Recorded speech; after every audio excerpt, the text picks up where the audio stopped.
Kia ora tātou, good afternoon. I'd like to acknowledge the Chancellor, the Vice-Chancellor, members of the University Council, all university staff, family, whānau, friends, and of course graduands.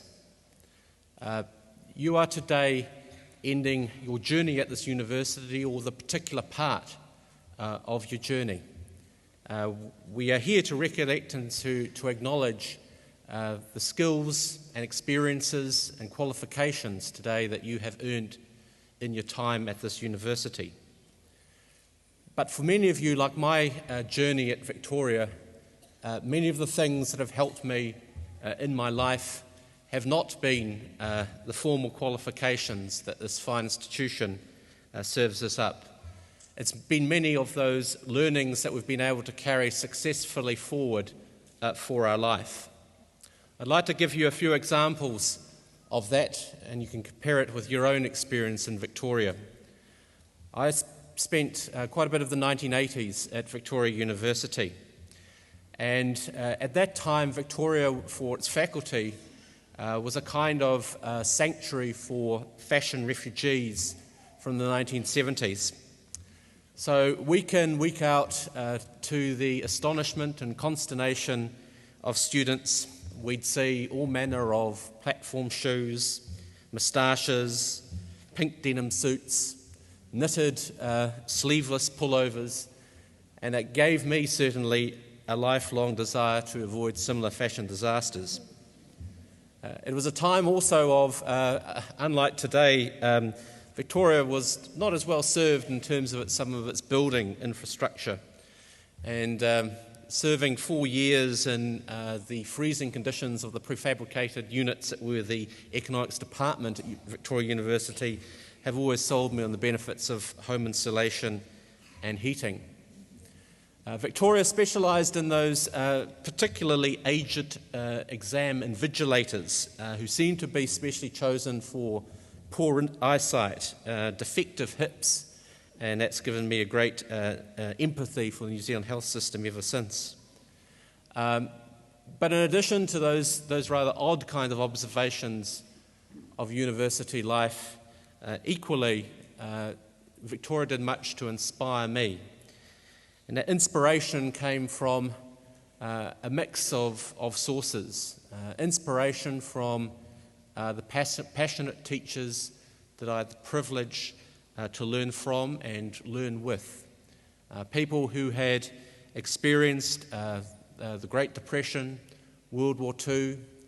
Some of them had their wistful recollections about protest days in the Vietnam War, and all imparted to me the sense about a capacity and possibility to make society a better place. And that was really important at a time when New Zealand was going through, at the end of the Muldoon era, a time of somewhat gritty despondency. And also the university, as is today, is a place where eccentrics can flourish, whether they are staff, whether they are fellow students, and they give us the capacity to celebrate the diversity of the human condition, to celebrate the diversity that all societies need to benefit and going forward. And today, you who are graduating face and take your skills and qualifications forward to the next stage of your career, or to the start of your career. And the world in which you, and in fact all of us, face is a world matched quite equally by opportunity and challenge. The great opportunity for New Zealand going forward is that for the first time in many, many decades, the locus of global economic activity moves towards us in terms of the prosperity across the Asia-Pacific region. And that gives us, whether as individuals or it gives us as a society, the capacity to improve the well-being of all people in our community. But that great opportunity is matched by great risks that our society, and indeed we as individuals, face. Those big shifts in the economic tectonic plates are playing out in a high degree of volatility in the economy globally that is likely to be marked for some time to come. The Canterbury earthquake, the tsunami in Japan have reminded us about the frailty of human systems when subjected to the vast power of nature. We face in our climate the challenge of adapting to man-made climate change in the decades to come. All of this combination of opportunity and challenge will challenge us as societies, will challenge us as individuals, and our capacity to be resilient through that process of opportunity and challenge will be the hallmark of our success as individuals, the hallmark of our capacity to be successful for our families, and indeed our capacity to be successful as our society. And in that environment of challenge and change, I suppose one plea that I'd make you today is to view your contribution in whatever channels that you take in your career going forward, and not just as a clinical and technical application of fine minds, fine skills, and fine qualifications, important as all of those things are. In the world that we face, the capacity of people to make a difference remains our best hope for successful families and successful societies.